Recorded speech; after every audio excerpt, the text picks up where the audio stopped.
Can a man with a small prostate still have serious problems? The normal size of a prostate is 10 to 12, 15, maybe 15 grams. Yeah. Or cc if you see the volume. More important than the size, Yeah. the prostate has got two main components. One is a glandular component, and the other is a smooth muscle component. Yeah.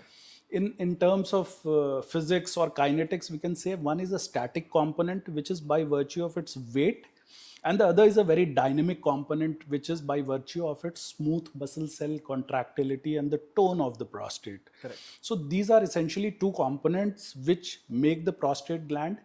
And the third important neighbor of these two is the angle between the prostate gland and the urinary bladder, which is called as the bladder neck. So bladder neck also plays a role in producing symptoms in patients who classify as bladder outlet obstruction. Majority of them would be because of enlargement of the prostate. Yeah.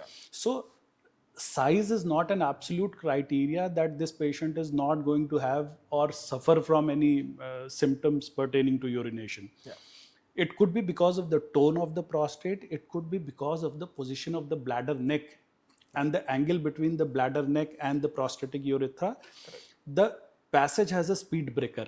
So it doesn't matter whether the size is 10 grams, 15 grams or 200 grams. It can produce compression either by its bulk, which is the static component. It can produce compression by squeezing, increasing the tone, which is because of the muscles. And thirdly, it can produce compression because of that angle between the bladder neck and the prostate.